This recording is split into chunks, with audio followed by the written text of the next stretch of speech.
이 작가는 독하다. 이 작가는 거칠다. 이 작가는 솔직하다. 이 작가는 눈치가 없다. 그는 할 말은 한다. 할 말은 한다. 정치 오타쿠 이 작가의 독설. 뉴스 정면 승부.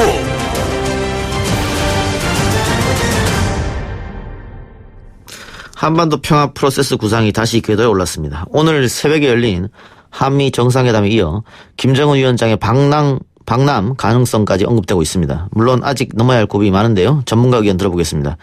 세종연구소 홍현익 외교전략연구실장입니다. 어서 오십시오. 안녕하십니까? 예.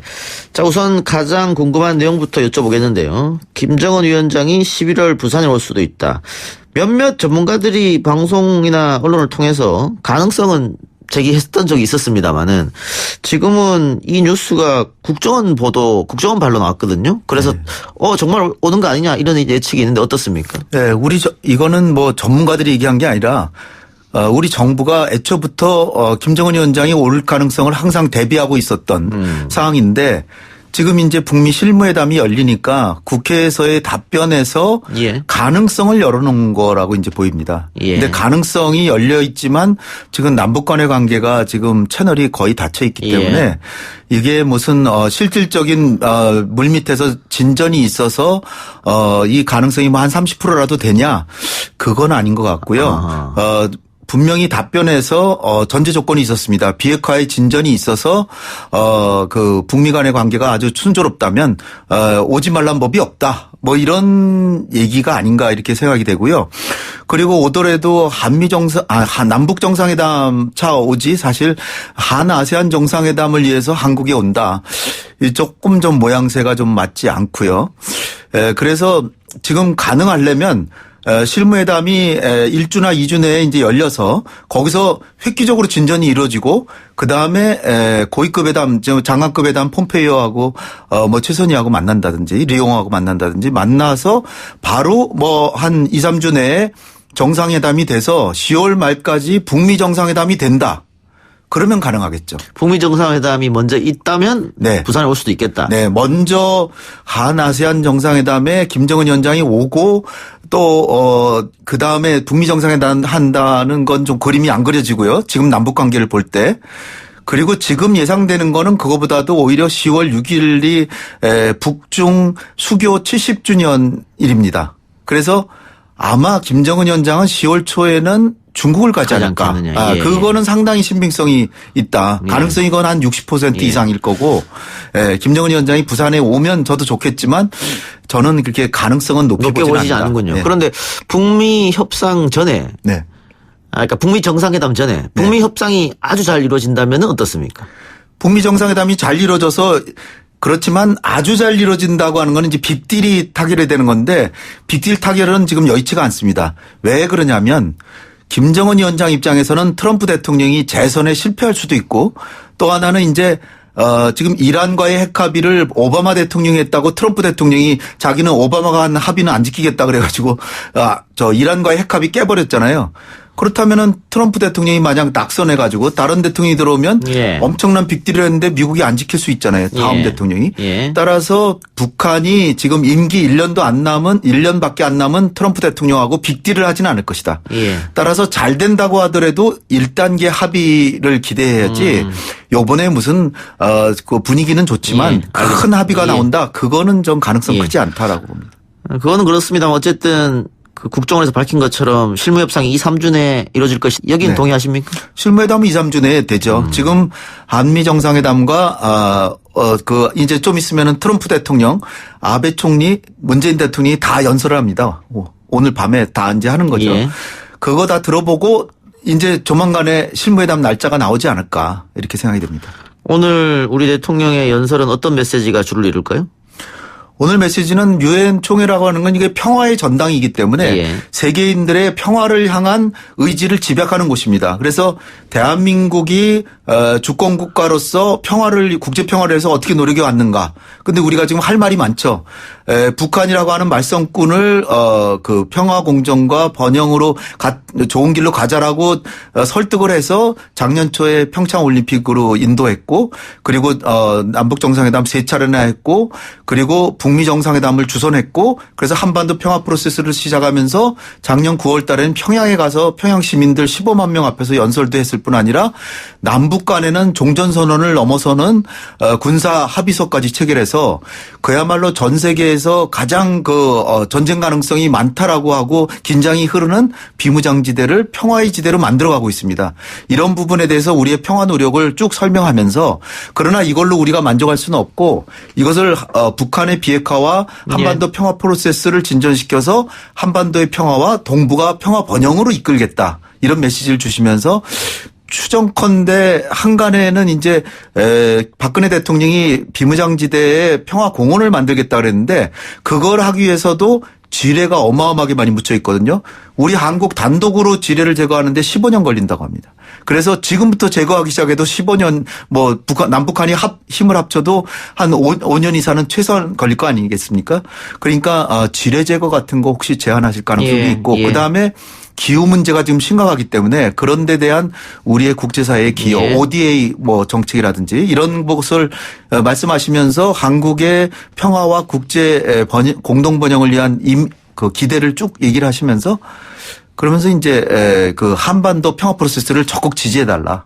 그러면 우리는 국제사회의 평화와 공동 번영에 대해서 열심히 노력하겠다, 이런 말씀 하시지 않을까요? 문재인 대통령과 트럼프 대통령의 메시지에 대한 북한의 반응이 있을까요?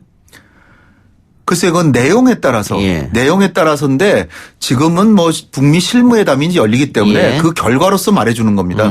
오늘 한미 정상회담을 했지만 그 결과도 브리핑에 아마 반밖에는 안 하지 않았을까 이렇게 생각이 되고요. 왜냐하면 미국으로서는 그 브리핑을 자세하게 하면 협상 전략이 다 노정되기 때문에 전술적으로 볼 때 큰 틀만 얘기를 하고, 그리고 아마 귀 속에 이렇게 서로 아주 지밀하게 한 말씀들은 오히려 브리핑을 안 했을 수가 있다. 그래서 많은 국민들께서 한미 정상회담을 해서 기대를 많이 했는데 그 두 사람이 뭔 얘기를 나눴다는 건가. 방금 말씀하신 것처럼 브리핑에서 시원하게 얘기를 안 해줬기 때문에 그런 것 같아요. 저는 애초에 기대도 안 했고요. 그런데 큰 틀로 브리핑하는 거를 보니까 희망이 좀 있습니다. 희망이 뭐냐면 첫 번째가 존 볼튼을 경질한 데다가 그 존 볼튼의 리비아식 그 선비핵화 후보상 방식이 잘못됐다. 새로운 접근법을 하겠다는 연장선상이 있었는데 지금 그 싱가포르 합의의 정신을 준수하겠다. 이게 싱가포르 합의의 정신이라는 게 동시행동과 단계적 해법을 거의 말해주는 것이라고 보여지고요. 그다음에 70년간 묵은 적대적 관계를 청산하겠다는 양 정상의 의지를 확인했다. 이것도 굉장히 좋은 메시지고요. 그러니까 이 체제 안전 보장에 대한 큰 틀의 보장을 이미 해주고 들어가기 때문에 남은 거는 구체적인 체제 보장과 관계 정상화, 그리고 약간의 제재 완화.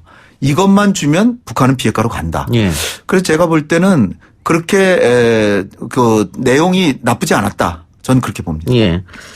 그 방금 말씀하신 대로 볼턴을 경질하면서 리비아식 모델은 잘못됐다, 이런 말까지 했단 말이죠. 그러면은 그동안 없었던 새로운 방식의 대화, 또 새로운 방식의 결론 도출, 이런 것이 있을 것이다. 좀 긍정적으로 봐도 되겠네요. 그러니까 압박을 통해서, 제재와 압박을 통해서 적어도 한 발짝이라도 북한이 앞서 나가고, 지금까지 미국의 그 논조는 뭐냐면 선비핵화를 해서 실질적인 비핵화가 되면 그때 제재 완화를 논의할 수 있다. 그러니까 굉장히 선비핵화에 있었죠. 근데 지금은 제가 볼 때는 싱가포르 정신이라는 건 오히려 4개항 합의 중에 1항, 2항은 북한의 요구고요. 관계 정상화, 평화체제 수립이고, 3항에 가서야 한반도의 완전한 비핵화거든요. 그러니까 미국이 먼저 하지는 않겠지만 적어도 동시행동을 하겠다는 얘기죠. 근데 여기서 관건이 되는 게 뭐냐. 미국은 큰 틀의 비핵화의 정의도 하고 중간 단계에서 신고도 하고 사찰도 받는다는 얘기를 하는 얘기가 들어간 일정표를 만들면서 처음에는 북핵을 동결시켜야 된다, 이 얘기를 이제 하는데, 북한의 입장은 뭐냐면, 그래 단계적 이행은 좋은데 포괄적 합의든 하지 말고 합의 자체도 단계적으로 하고 단계적으로 이행하자. 근데 미국은 단계적 합의하고 단계적 이행을 하면 예. 못 한다는 거죠. 예. 그러니까 비핵화의 정의와 어렴풋한 일정표는 나와야 됩니다. 강경화 장관도 어저께 브리핑을 하면서 가장 어려운 게 일정표 만드는 걸 겁니다. 근데 일정표를 아주 구체적으로는 안 만든다고 하더라도 약간의 모양새는 갖춘 일정표는 나와야 된다. 그리고 요번에 하노이 정상회담하고 스티브 비건이 얘기한 게 북핵을 먼저 동결부터 시켜야 된다 그러는데 그러니까 요번에 이제 우리가 실무회담에서 봐야 될 게 과연 북한이 동결에 동의할 것인가. 예. 그런데 북한은 그냥은 동결 안 할 테니까 그러면 미국은 동결을 원하는데 거기에 대한 상응 조치로 북한이 원하는 걸 줄 것인가. 거기에 대해서 문재인 대통령이 아마 트럼프 대통령한테 미국이 제재해 주는 건 미국 의회의 승인이 필요하고 예. 안보리에서 해주는 건 15개 나라가 동의해야 되니까 어렵다고 한다면 남북 경협은 좀 예외로 예. 인정해 준다 그러면 인센티브가 될 것이다. 예. 이런 얘기를 아마 하시지 하지 않았을까. 않았을까. 근데 브리핑은 안 했죠. 안 했다고 얘기가 됐는데 제가 보기에는 아마 그 얘기가 되지 않았을까. 그 이해찬 민주당 대표도 개성공단 얘기를 며칠 전에 네. 언급을 했단 말이죠. 네.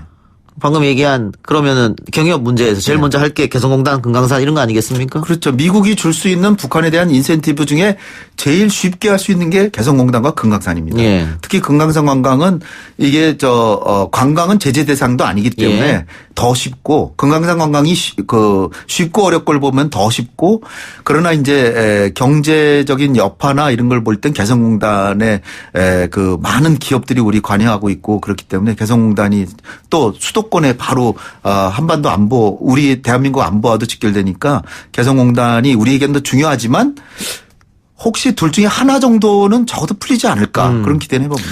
그 북한도 제일 바라는 게 일단 이걸 텐데 네. 김정은 위원장이 1월 달에 또 이런 얘기를 했고요. 네. 그러면은 이게 이 문제가 해결이 되면 막혔던 지금 남북 관계도 조금 뚫리는 거 아닙니까?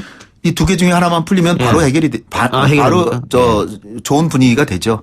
그리고 만약 금강산이 풀린다면 이산가족 상봉도 하고 그다음에 이제 개성뿐 아니라 다른 데 관광 지역도 뭐 갈 수 있는 이를테면 개성 시내 관광 같은 것도 할 수 있는 거거든요. 그것도 하다 말았기 때문에 그런 것도 할 수 있기 때문에 김정은 위원장이 지금 국가 전략으로 외화벌이에 집중하고 있는 게 관광 사업이기 때문에 예. 아마 김정은 위원장은 개성공단보다 오히려 금강산 관광 재개를 먼저 바랄지도 모른다는 생각도 해봅니다. 예. 트럼프 대통령이 재선을 앞두고 외교적 성과가 굉장히 중요할 텐데 본인한테는 중국하고의 문제도 잘 풀리지 않고 이란하고도 문제도 안 풀린단 말이죠.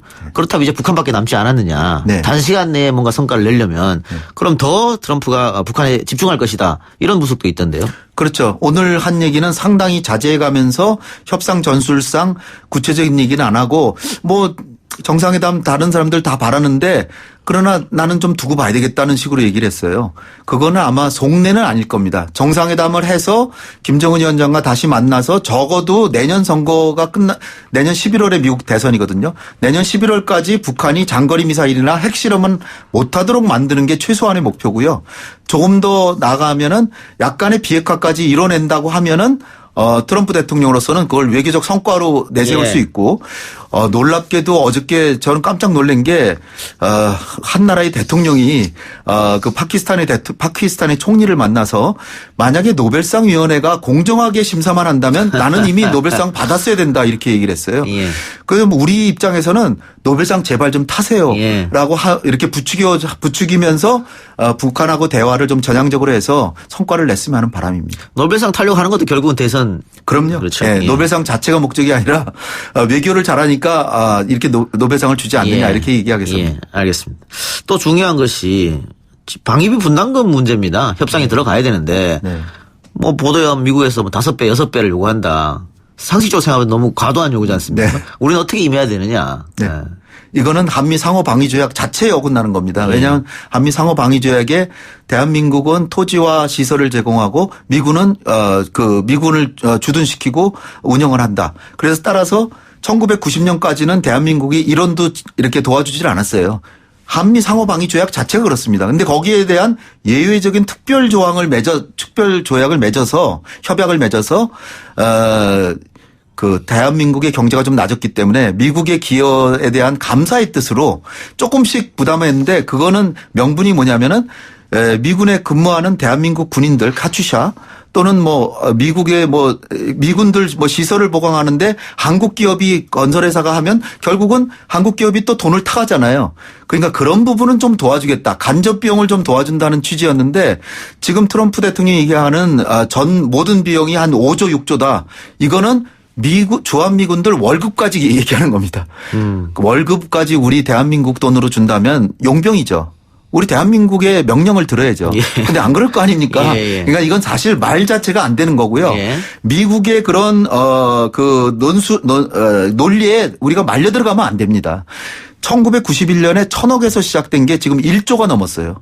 지금 10배가 넘었죠. 29년 동안에. 그러니까 상당히 많은 빠른 속도로 올려준 거고 지금 물가 상승률 이상으로 올려줄 필요는 없고 그리고 우리가 일괄적으로 지불하는 매년 뭐 1조에 가까운 돈을 1,000억 원 이상 매년 남겨가지고 1조 원 이상을 남겨서 이자까지 받아먹고 있었어요. 사실은 대한민국의 국민의 세금이기 때문에 이거는 남았으면 목적이 정해져 있는 돈이기 때문에 안 썼으면 돌려줘야 되는데 안 돌려주고 평택에 기지 이전하는데 대부분 많이 써버렸어요. 지금 이제 많이 줄었는데 그러니까 이게 뭡니까? 결국 모자라지 않는다는 얘기예요. 그러니까 좀 트럼프 대통령이 좀 과도하게 요구하는데 트럼프 대통령이 이런 거는 한국과의 협상이 첫 번째고 그다음에 일본 나토와의 협상이 남아있기 때문에 한국을 시범적으로 크게 돈벌이를 하려고 지금 그러는데 글쎄 동맹을 너무 돈벌이 대상으로 하는 건 좀 맞지 않죠. 그래서 이제 대통령께서 오늘 얘기하신 게 우리가 미국의 무기를 엄청 사주고 있다. 그다음에 트럼프 대통령이 맨날 나토 회원국들한테 얘기하는 방위비 좀 증액해라. 근데 우리 대한민국은 지금 이명박 박근혜 정부 때보다 문재인 정부 때 훨씬 더 빠른 속도로 국방비를 증액하고 있잖아요. 그런 얘기들을 쭉 하면서 그다음에 또 하나는 뭐냐면 기지 이전하는데 기지가 다 오염이 됐어요. 그 오염된 기지는 정화해야 될 의무가 주한미군한테 있는 거거든요. 그 비용도 1조 원이 넘습니다. 그래서 이런 것들을 다 얘기를 하면서 제가 볼 때는 물가 상승률보다 더 올려줄 필요는 없지 않나. 없다. 예, 알겠습니다. 근데 미국이 5배, 6배 얘기한 것도 뭐 협상 전략 중에 하나일 테고. 그렇죠. 그래? 네.